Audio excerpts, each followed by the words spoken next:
Hello everyone, my name is Drew, and moving forward I will be a regular sub for the Lippy Witch here on Starting Out Solitary. So of course it's only polite to briefly introduce myself. Obviously I consider myself to be a pagan.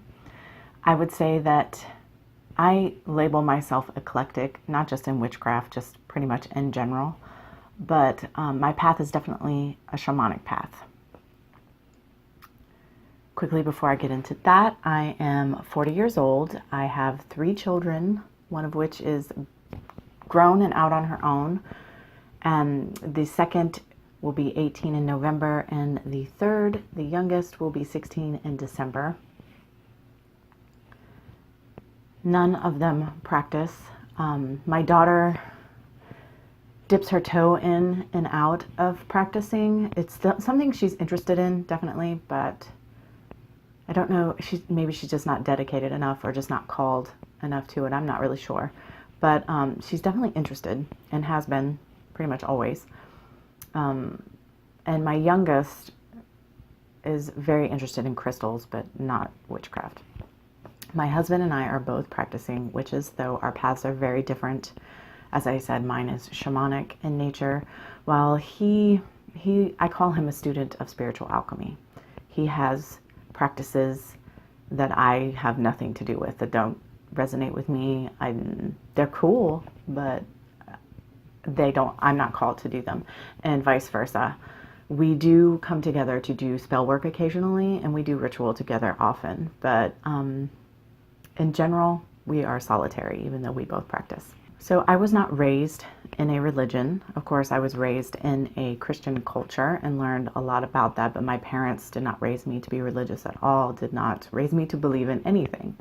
My understanding, my experience, is one of pantheism.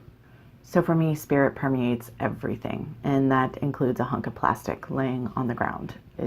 Everything is made from spirit, and spirit moves through everything for me.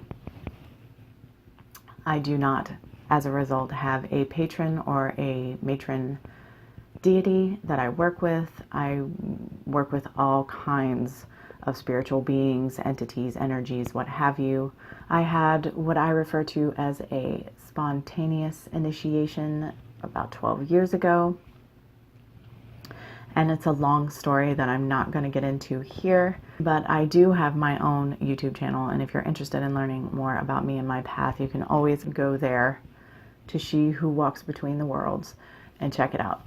3 or 4 months after my initiation,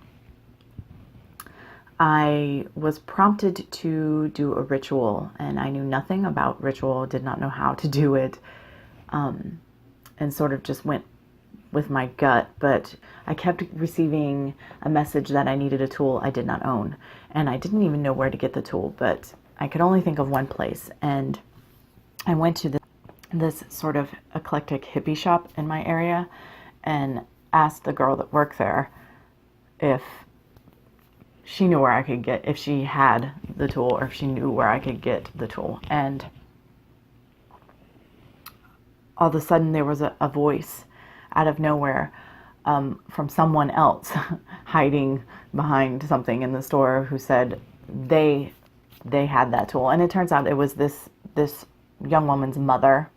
They had 2 shops. They had just opened another shop in that plaza, and it was a metaphysical shop.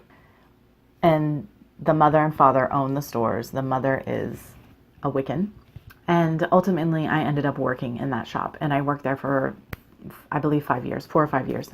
And I grew so much in that environment, learned so much, I was exposed to so many different paths and so many different spiritual ideas, and it was just a really beautiful, wonderful experience that I had. Me being an eclectic person and also being sort of raised up, if you will, in that environment, I have a wide variety of interests and things that I'm drawn to that aren't necessarily witchy in nature on the surface. Ultimately, I do not consider myself to be an expert or an authority on anything. I never ask anyone to substitute my ideas, beliefs, judgments, experiences for their own. I'd love for everybody to think for themselves. And while I feel that I am a perpetual student and hopefully will be learning for the rest of my days on this earth, I am called to share what I do know and what I have experienced in the hopes to, one, make a connection, but also to help anyone who may be struggling or going through similar situations. So I have, of course, come to YouTube and used the platform on my own, as I said, for my own channel. And now I'm excited to be a contributor here on Starting Out Solitary. So basically that's it. Thanks for listening, and until next time, much love and gratitude.